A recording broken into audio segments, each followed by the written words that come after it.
श्रीराम. आपल्या सर्वांच्या हृदयस्थ वसणाऱ्या आत्मारामास साष्टांग प्रणिपात करून गोस्वामी तुलसीदास रचित श्री रामचरित मानस या ग्रंथातील जो तृतीय सोपान अरण्यकांड याच्या चिंतनाला आपण सुरुवात करत आहोत. सज्जनहो, हे आपलं आजचं कथा चिंतन क्रमांक 710. आपण कालच्या निरूपणामध्ये या अरण्यकांडाची पूर्वपीठिका अभ्यासली. अरण्यकांड म्हणजे केवळ प्रभू रामचंद्रांचं वनामध्ये झालेलं विचरण एवढ्यापुरताच हा मर्यादित अर्थ नाही. अरण्यकांड हे एक मानसिक कांड आहे. ज्या साधकाला भगवत दर्शनाची अतीव ओढ आहे त्याला आपल्या साधनेच्या निबिड अरण्यामध्येच भगवंताचं दर्शन होतं. हाच त्याचा मतितार्थ आहे.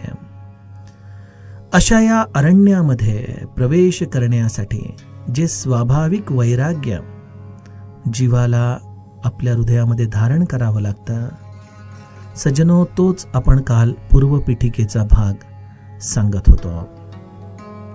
आजपासून आपण या अरण्यकांडाच्या चिंतनाला सुरुवात करणार आहोत. गोस्वामीजी आम्हाला या अरण्यकांडाच्या सुरुवातीला नित्यप्रमाणे 2 श्लोकांमधून आणि एका चौपाईमधून या मंगलाचरणाच्या द्वारे या अरण्यकांडाची ओळख करून द्यायला सुरुवात करतात. गोस्वामीजींनी सर्वप्रथम महादेवाची वंदना केलेली आहे आणि मग महादेवाच्या वंदनेच्या पश्चात प्रभू रामचंद्रांची वंदना आणि त्यानंतर उमा पार्वतीच्या अर्थातच महादेव आणि पार्वतीच्या संवादातून एक अत्यंत महत्त्वाचं सूत्र महादेवाने आपल्याला या अरण्यकांडाच्या संदर्भात सांगितलेलं आहे. आणि त्यानंतर मग या चौपायांचा विस्तार या पहिल्या दोह्यामधला गोस्वामीजी करू लागतात. अरण्यकांडाची एक विशेषता अशी आहे की आपण बघितलं की आत्तापर्यंत दोह्यामध्ये स्वाभाविकपणे 4 चौपाया असायच्या आणि मग दोहा संपायचा. परंतु अरण्यकांडामध्ये देखील दोहे जरी 46 असले तरी बऱ्याचशा दोह्यांमध्ये चौपायांची संख्या ही 4 किंवा त्यापेक्षा खूप जास्त आहे. त्यामध्ये विशेषत्वाने सुतीक्ष्णाचं चरित्रामध्ये तर सगळ्यात मोठी चौपाई या अरण्यकांडामध्ये आपल्याला सापडेल. आणि त्यामुळे या दोह्याचं गणित मी काल आपणास म्हटलं त्याप्रमाणे आपल्याला या अरण्यकांडामध्ये दररोज एक दोहा या रूपाने चिंतन करणं थोडंसं अवघड पडेल. आज आपण सर्वप्रथम गोस्वामीजींनी जी महादेवाची प्रभू रामचंद्रांची वंदना केलेली आहे आणि तत्पश्चात जे सूत्र महादेवाने पार्वती मातेला सांगितलेलं आहे, आज या 3च गोष्टींचं चिंतन आपल्या या मर्यादित कालावधीत करू शकणार आहोत. तेव्हा आपण सर्वजण आज या अरण्यकांडाच्या या श्लोकांच्या आधाराने आपल्या या चिंतन प्रवासाला श्री महाराजांच्या चरणी अत्यंत विनम्र भावाने प्रार्थना करून सुरुवात करूयात. गोस्वामीजी अरण्यकांड गाऊ लागतात. श्री गणेशाय नमः. श्री जानकी वल्लभो विजयते. श्री रामचरितमानस तृतीय सोपान अरण्यकांड श्लोक. मूलं धर्मतरोर्विवेक जलधे पूर्णेन्दुमानन्ददम् वैराग्याम्बुजभास्करं यगगन ध्वान्तापहं तापहम् मोहाम्बोधरपूगपाटनविधो स्वसंभवं शङ्करम् वन्दे ब्रह्मकुलं कलङ्कशमनम् श्रीराम भूपप्रियम्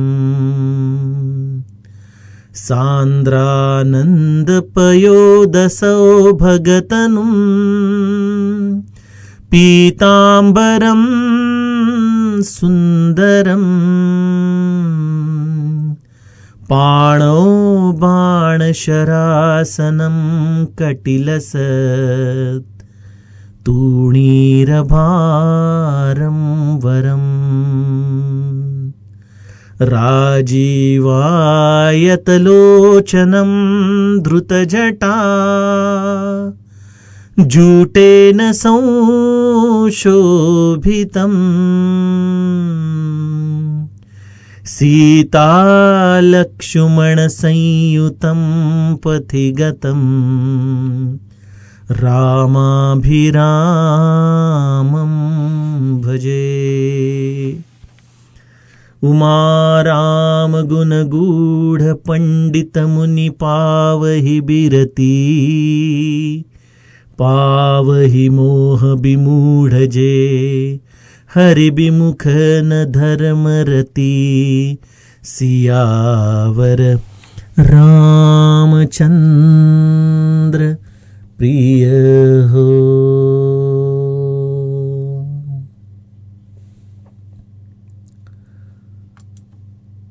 सज्जनो, गोस्वामीजी अरण्यकांडाची सुरुवात करताना सर्वप्रथम आपल्याला महादेवाचे आणि तत्पश्चात आराध्य प्रभू रामचंद्रांची वंदना या 2 श्लोकांमध्ये सांगत आहेत।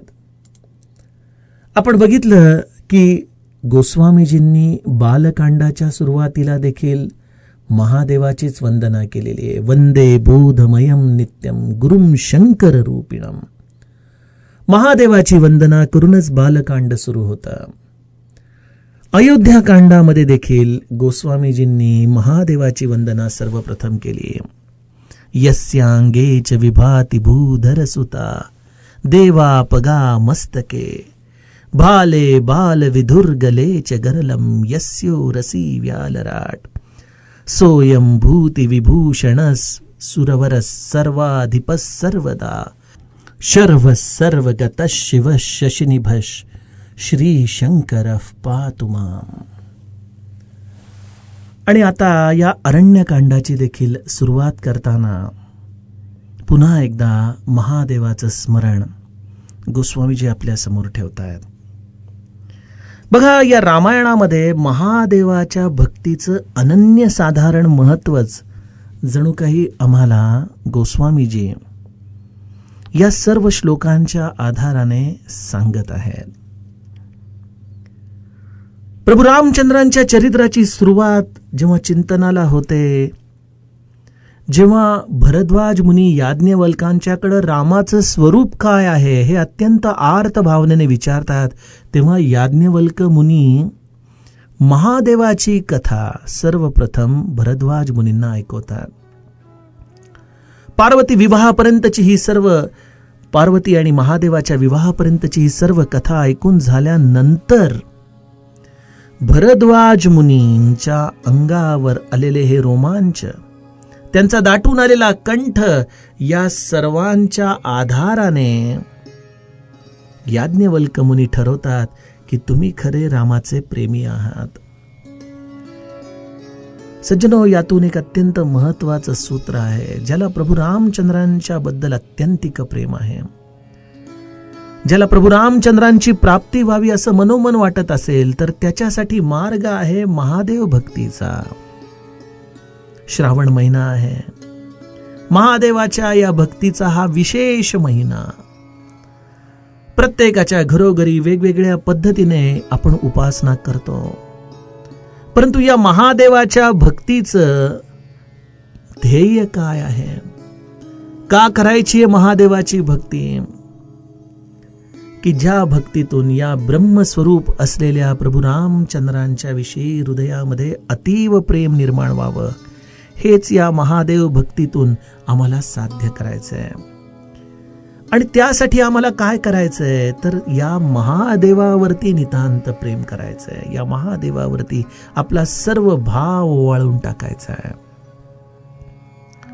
सज्जनो, महादेवाचं स्वरूप हे या विश्वाचा आदी गुरु या स्वरूपात आहे. तोच महादेव आमच्या जीवनामध्ये सद्गुरूच्या रूपाने प्रवेश करतो.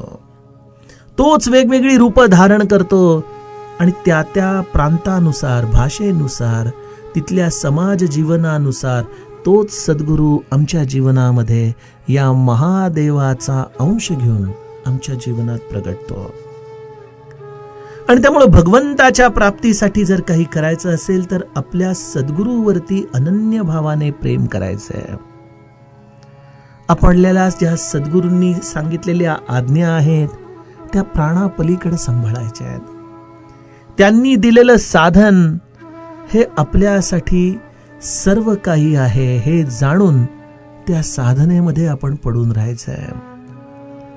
महादेवाची भक्ती म्हणजे सद्गुरूच्या आज्ञेचं पालन आहे. आपण जरूर महादेवाला बिल्वपत्र, महादेवाला दुधाचा अभिषेक या रूपाने महादेवाची सगुण भक्ती निश्चित करा.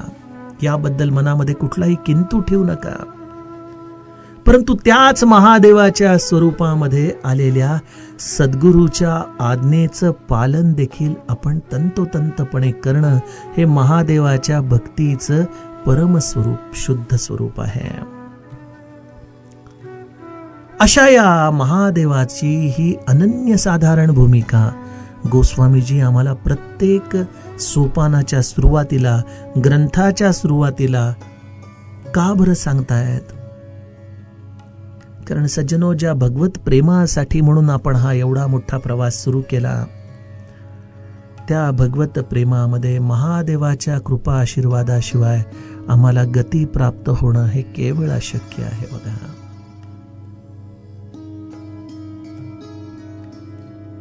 आपल्याकडे देखील म्हटलंच जातं ना की सर्वप्रथम महादेवाच्या भक्तीने आपण स्वतःला जेव्हा समर्पित करू त्याच वेळेला विष्णुपद आपल्या जीवनामध्ये प्रवेश करू लागतात. अन्यथा केवळ भगवंतालाच प्राप्त करायचं या भूमिकेतून हरिहरांमध्ये भेद करून आपण आपला मार्ग चुकून जातो. बघा, तसं होऊ नये म्हणून आम्हाला दीपस्तंभासारखं गोस्वामीजी सर्वप्रथम महादेवाच्या चरणी वंदन करून त्याच्या स्वरूपाचं गायन करून मग भगवंताच्या प्रेमाच्या दिशेने या अरण्यकांडामध्ये घेऊन जात आहेत. बघा, गोस्वामीजींचे शब्द या संस्कृत श्लोकामध्ये काय कमाल आहे ना की ज्यांची संस्कृत भाषा एवढी प्रगल्भ आहे असे गोस्वामीजी केवळ ग्राम्यगिरा अर्थात या ग्रामीण भाषेमध्ये बहुजनांसाठी म्हणून या चौपाया लिहित आहेत, ज्याच्यामध्ये बऱ्याचदा शब्द हे ग्रामीण भाषेमध्ये अशुद्ध वाटतात, परंतु एवढ्या संस्कृतचा अत्यंत जाज्वल्य अभ्यास असतानाही त्या शब्दांचा स्वीकार करण्यामागं गोस्वामीजींची असलेली ही व्यापक भूमिका बघितली की आपण खरोखर नतमस्तक होतो. बघा, महादेवाचं किती सुंदर स्वरूप गोस्वामीजींनी आम्हाला या प्रथम श्लोकामध्ये सांगितलंय. मूलम धर्म तरोर विवेक जलधे पूर्णेंदुमानंददम. कोण आहे महादेव? काय स्वरूप आहे महादेवाचं? आम्ही तर तो ध्यानस्थ बसलेला कैलाशावरती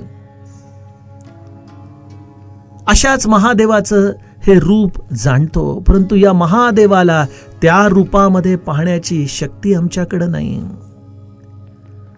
परंतु या महादेवाचं रूप हे या समस्त ब्रह्मांडामध्ये व्यापून उरलेलं आहे आणि त्या स्वरूपाला जाणण्यासाठी गोस्वामीजी आम्हाला या महादेवाचं असलेलं हे अस्तित्वच या चराचरामधलं समजावून सांगतायत. पहिला गुणधर्म आहे मूलम धर्म तरोर विवेक जलधे. धर्मरूपी वृक्षाचं मूळ. बघा, एखादं झाड अत्यंत सुंदर बहारदार असेल, आपल्याला या झाडाचा सर्व बाजूने दर्शन घेता येतं. त्याची हिरवीगार पानं, त्याची सुमधुर अशी फळं, त्याची अत्यंत सुवासित अशी फुलं, या सर्व दृष्टीने आपण त्या झाडाचं कौतुक करू शकतो. परंतु झाड तेच अशा पद्धतीने विकसित होऊ शकतं ज्याचं मूळ हे सुदृढ आहे, ज्याचं मूळ हे सर्व दृष्टीने त्या झाडाचं भरण पोषण करत आहे. महादेवाची भक्ती आमच्या जीवनामध्ये त्या शिवस्वरूपाच्या मुळाच्या आधाराने आमच्या जीवनाला देखील या अशा धर्माने अत्यंत सुंदर सजलेल्या वृक्षासारखं आपल्या आयुष्यामध्ये सजवून टाकते.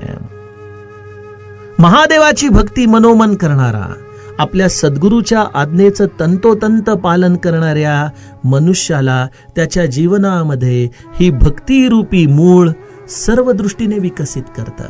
त्याचा लौकिक आणि पारलौकिक या दोन्ही दृष्टीने त्याचा निर्वाह करतं. त्याला धर्मग्रंथ पाहून धर्माचं आचरण करावं लागत नाही. केवळ गुरु आज्ञेचं प्रमाण आपल्या जीवनामध्ये त्याने उतरवलं की तोच धर्मवृक्ष त्याच्या जीवनामध्ये अत्यंत सुंदर पद्धतीने फुललेला तो अनुभवू शकतो. वृक्ष दिसतो, मूळ दिसत नाही.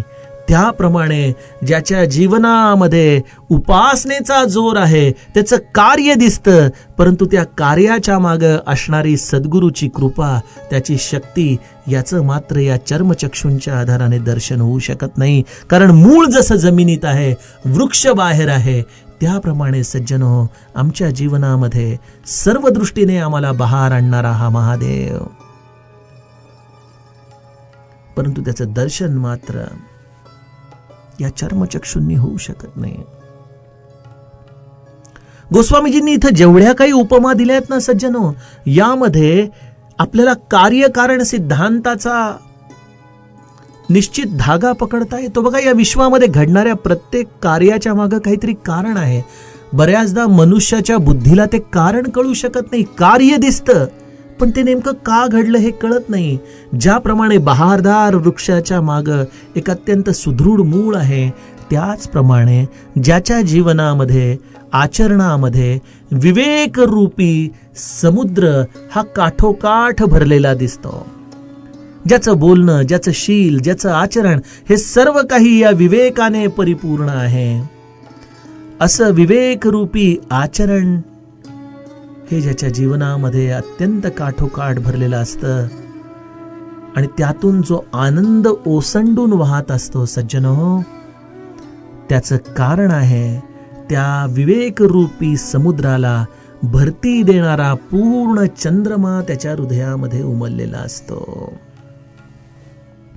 असा हा पूर्ण चंद्रमा अर्थात या महादेवाच्या भक्तीचा हा परिपूर्णता ज्याच्या हृदयामध्ये आली, त्याच्या जीवनामध्ये या विवेकरूपी समुद्राची भरती ही त्याला स्वाभाविकपणे अनुभवता येते. आपण भरताच्या चरित्रामध्ये शेवटी बघितलंच ना की समुजब कहब करब तुम जोई, धर्म सारु जग हो यही मोह सोई. मुनी वसिष्ठांनी भरताला केवढा मोठा आशीर्वाद देऊन टाकला की तू जे बोलशील, जे करशील, जे वागशील हे सर्व काही या धर्माचं मूळ असेल. भरता, तुला पुन्हा वेगळे जाऊन धर्मग्रंथ बघायची गरज नाही. हे कोणाच्या कृपेने होतं सज्जनो? ज्याच्या जीवनामध्ये या महादेवाची भक्ती परिपूर्ण झालेली असते, त्याचंच जीवन हा चालता बोलता धर्मग्रंथ होऊन जातो. हे चालतं बोलतं विवेकाचं स्वरूप होऊन जातं. गोस्वामीजी म्हणतात, जलदेह पूर्णेन्दुमानंददम वैराग्यांबुज भास्करम य गगनत ध्वांतापहम तापहम. वैराग्य रूपी कमळाचे विकसित करणारे सूर्य आहेत. बघा, जीवन जेव्हा अत्यंत विषयभोगी होतं, त्यावेळेला अशा या विषयभोगांमध्ये राहणाऱ्या मनुष्याला स्वाभाविकपणे आपलं वैराग्य टिकवता येणं हे अत्यंत अवघड होतं. अशा वेळेला वैराग्य संकोचित होतं. जशा या कमळाच्या पाकळ्या सूर्याच्या अभावी मिटल्या जातात, त्याप्रमाणे जेव्हा विषयासक्त समाजामध्ये एखादा जीव राहत असतो, त्यावेळेला आपल्या वैराग्याला तो अत्यानंदाने स्वीकारू देखील शकत नाही. महादेव हे स्वतः साक्षात वैराग्याचं स्वरूप आहे. नारदांनी जे पार्वती मातेला महादेवाचं स्वरूप हिमालयाच्या घरामध्ये सांगितलं होतं, त्या महादेवाच्या स्वरूपाचा प्रत्येक गुणधर्म हा जणू काही वैराग्याचं स्वरूप आपल्याला सांगतो. अशा या महादेवाच्या स्मरणातून हृदयामध्ये स्वाभाविकपणे वैराग्याची कमळं आनंदाने उमलू लागतात. वैराग्य हे कधीही ओढवून घेतलेलं बळजबरीचं नसावं, ते एखाद्या कमळासारखं आनंदाने स्वीकारलेलं असावं.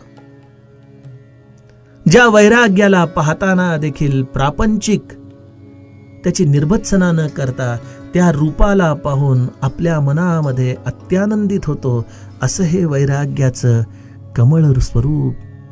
आणि ते स्वरूप महादेवाच्याच भक्तीने एका जीवाच्या अंतःकरणामध्ये उमलू शकतं. सज्जनो, गोस्वामीजी म्हणतात की या महादेवाची भक्ती काय आहे, तर वैराग्यांबुज भास्करम य गगनद ध्वांतापहम तापहम. इथून पुढच्या चरणामध्ये 3 गुणधर्म गोस्वामीजी आपल्याला सांगतात. 1, पापरूपी घोर अंधकाराला निश्चितपणे मिटवणारा. 2, तिन्ही तापांचं निवारण करणारा. आणि 3, मोहरूपी ढगांच्या समूहाला छिन्न छिन्न करण्याच्या प्रक्रियेत आकाशात उत्पन्न होणारा हा वायू. बघा, आपण आतापर्यंत जेवढी काही रूपकं महादेवाची बघितली त्यामध्ये त्याचं स्वतःचं अस्तित्व तिथं आहे, परंतु आपल्याला कार्य दिसतंय, कारण कळत नाहीये. गोस्वामीजी आम्हाला इथं कार्य आणि कारण हे दोन्हीही सांगतात, आणि त्यामध्ये असलेलं कारण हे महादेव आहे. धर्मवृक्षाचं मूळ म्हणा, विवेकरूपी समुद्राला भरती आणणारा चंद्रमा म्हणा, किंवा वैराग्यरूपी कमळाला उमलवणारा सूर्य म्हणा, या दोघांचा परस्पर संबंध बुद्धीच्या आधाराने, तर्काच्या आधाराने जोडता येणं अशक्य आहे. परंतु ही वस्तुस्थिती आपल्याला नाकारता येत नाही की यांचा परस्पर संबंध आहे. त्याप्रमाणेच हे महादेव रूप अहम निर्विकल्पो निराकार रूपो विभूतवाच्य सर्वत्र सर्वेंद्रियाणी, हेच या महादेवाचं स्वरूप या विश्वामध्ये जे सर्वत्र सामावून उरलेलं आहे. गोस्वामीजी आम्हाला त्याच रूपाची ओळख करून देताना म्हणतात की हा महादेव ज्याच्या जीवनामध्ये पाप आहे, ते पाप अंधकारासारखं असतं, परंतु या अंधकार रूपी पापासाठी मात्र हा तडफदार सूर्य होतो. जसं सूर्याच्या प्रकाशासमोर अंधकार टिकू शकत नाही, त्याप्रमाणे महादेवाची भक्ती, सद्गुरूची भक्ती जो मनापासून करतो त्याच्या जीवनामध्ये पाप टिकूच शकत नाही. श्री महाराज म्हणतात ना की तुमच्या जीवनामध्ये असतील पापाचे डोंगर, परंतु रामाच्या चरणांना हात लावून सांगा की मी पुन्हा असं वागणार नाही, तुमच्या सर्व पापांची जबाबदारी मी घेतो. या महादेवाचा कंठ हा असाच निळा झाला नाही हो. तुम्हा आम्हा प्रत्येकाची पाप त्यांनी अशी आपल्या कंठाशी ठेवून घेतलेली आहेत. हृदयामध्ये नाही, मुखाने कधी कोणासमोर बोलला नाही, केवळ कंठाशी या राम नाम स्मरणाच्या आधाराने ज्या महादेवांनी ही पाप धारण केली. महादेवाची भक्ती, सद्गुरूची भक्ती ही आमच्या जीवनामधल्या सर्व पापांना जसं सूर्यप्रकाश अंधकाराला पळवून लावतो त्याप्रमाणे आमच्या जीवनातून घालवून टाकतो. परंतु जेव्हा सूर्य हा असा प्रगटतो त्यावेळेला खरं तर हा सूर्यप्रकाश थोडा वेळ चांगला वाटतो, परंतु थोड्या वेळानंतर या सूर्याची आम्हाला दाहकता वाटू लागते. परंतु महादेवाची भक्ती ही कशी आहे, आपल्या जीवनातल्या तिन्ही तापांचं निवारण करणारी आहे. ही आपल्याला ताप देत नाही, परंतु आपल्याला या तिन्ही तापांमध्ये समाधान रूपी शीतलता देते. अधिभौतिक, अधिदैविक आणि आध्यात्मिक हे जे जीवाचं संचित आहे, हे संचित भोगण्यासाठी म्हणूनच जो त्याचा जन्म झालेला आहे. परंतु या जन्मामध्ये जर त्याने महादेवाची, आपल्या सद्गुरूंची अनन्यसाधारण भक्ती केली तर या त्रितापांचे दुःख भोगत असतानाही समाधानाची शीतलता अखंड महादेव त्याला प्रदान करतो. गोस्वामीजी म्हणतायत की मोहरूपी ढगांच्या समूहांना छिन्न विछिन्न करणार हा वायू स्वरूप असलेला महादेव आहे. आम्ही या जीवनामध्ये कर्मफळाची आशा कुठल्या गोष्टीने धरून ठेवतो? मोहाच्या आधारानेच धरून ठेवतो ना. आणि हा मोहच आम्हाला आमच्या जीवनामध्ये दुःख प्रदान करतो. अशा या मोहरूपी असलेल्या ढगांना जसं ढगाने वर्षाव करावा अशी वाट शेतकरी पाहत असतो, त्याप्रमाणे मोहाच्या आधाराने फळाची प्राप्ती व्हावी हा सामान्य जीव वाट पाहत असतो. परंतु अशा ढगांना छिन्न विछिन्न करून टाकणार जर वायू स्वरूप कोण असेल तर ते महादेव तत्व आहे. आहे तर सर्वत्र, परंतु दिसत तर नाही. अशा या महादेवाची भक्ती गोस्वामीजी म्हणतात तो कोण आहे? वंदे ब्रह्मकुलम कलंक शमनम श्रीराम भूपप्रियम. वंदे ब्रह्मकुलम, इथं ब्रह्मदेवाचे वंशज असा त्याचा मराठीमध्ये अर्थ दिलेला आहे, परंतु मानस पियुषकारांनी त्याला एक वेगळी दिशा दिली जी मला अत्यंत आवडली, की वंदे ब्रह्मकुलम. ब्रह्मकुल, ब्रह्मकुल याचा अर्थ महादेवाचं कुळ कुठलं आहे? ब्रह्मस्वरूपाचं आहे. ब्रह्म कोण आहे? अनादी आहे.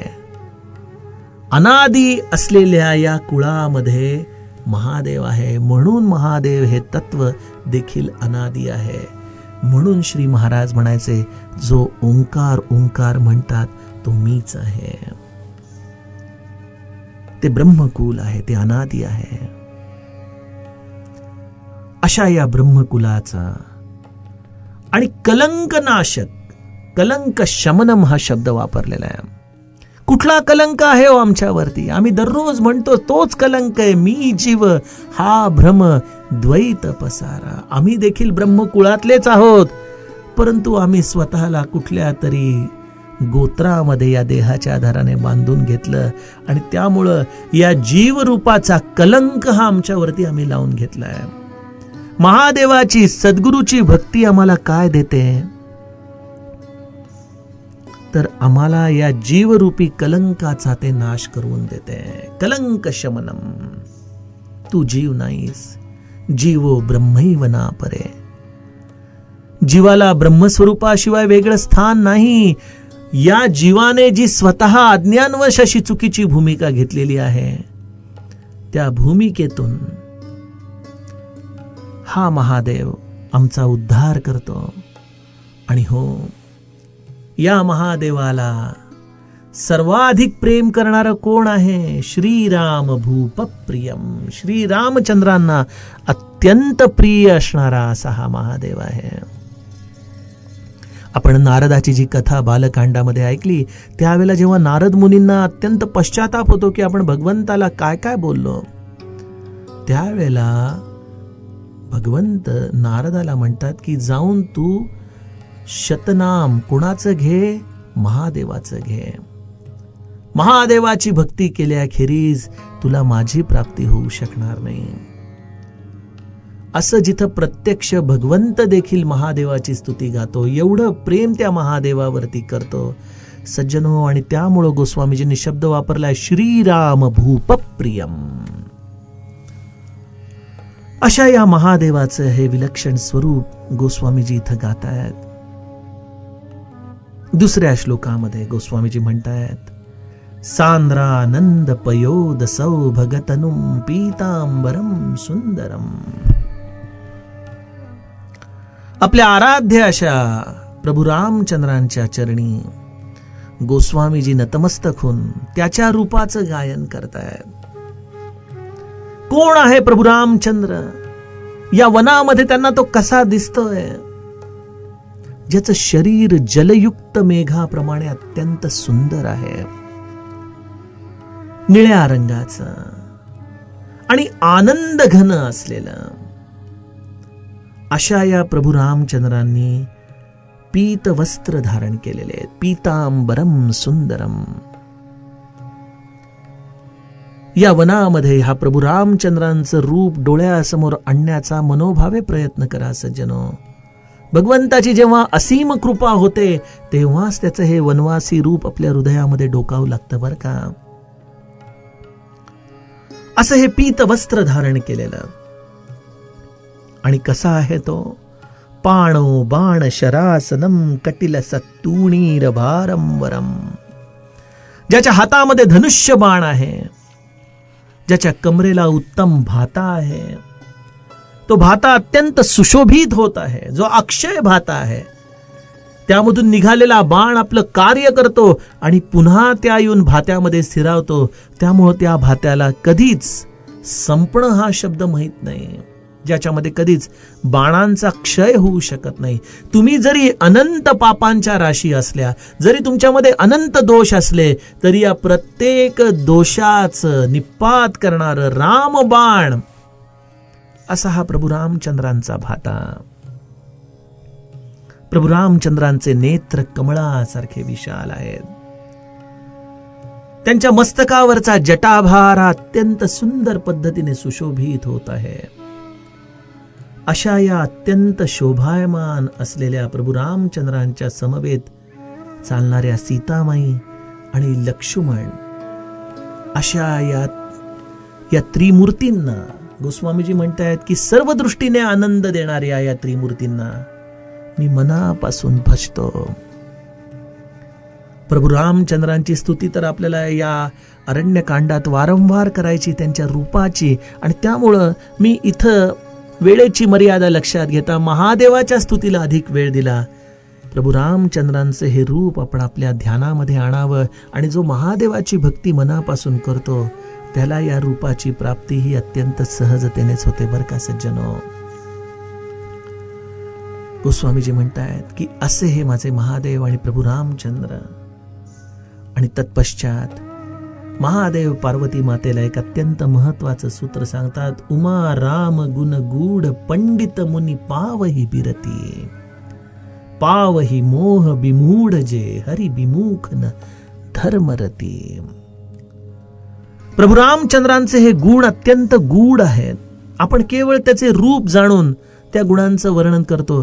त्या प्रत्येक रूपाच्या माग असलेलं हे महात्म्य हे अत्यंत गूढ आहे, ते कळू शकत नाही. परंतु असे हे गुण जे समजून घेतात आणि ते समजून घेतलेले गुण गाताना जे पंडित आणि मुनिजन हे स्वाभाविकपणे वैराग्याची प्राप्ती करतात. त्याच्यासाठी त्यांना वेगळं काहीच करावं लागत नाही. केवळ त्यांनी या गुणांचं गायन केलं आणि त्यांना वैराग्याची प्राप्ती झाली. परंतु ज्याच्या मस्तकी सद्गुरूची कृपा नाही, ज्याच्या हृदयामध्ये महादेवाच्या विषयी आस्था नाही, प्रेम नाही, त्याला या प्रभू रामचंद्रांचं रूप काय कळणार, काय कळणार. आणि त्यामुळे ते म्हणतात पावही मोह बिमूढ जे हरि बिमुख न धर्म नरती.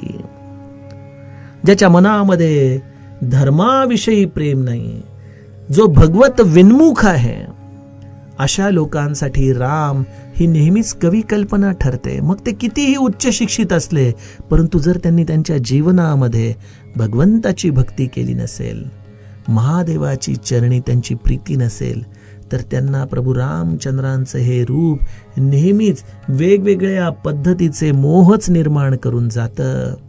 हेच या रामायणाचं ऐश्वर्य आहे की जो अत्यंत लीन होऊन आला, जो आपल्या सद्गुरूच्या अधिष्ठानावरती प्रभू रामचंद्रांची भक्ती करू लागला, त्यालाच प्रभू रामचंद्र हळूहळू आपल्या या गुणांचा महिमा हृदयात समजवतात. अन्यथा केवळ भगवंताच्या या रूपाचं जो आपल्या डोळ्यांच्या आधाराने बघून बुद्धीच्या आधाराने गुणगान करण्याचा प्रयत्न करतो, तो मात्र या निसरड्या वाटेवरून मोहग्रस्तच होतो. सज्जनो, अशा पद्धतीने आम्हाला आज गोस्वामीजींनी महादेवाची, प्रभू रामचंद्रांची आणि त्याचं हे अत्यंत सुंदर असलेले हे रूप आणि त्याचं गुण, याचं महात्म्य या 2 श्लोक आणि एका सोरठ्याच्या आधाराने सांगितली आहे.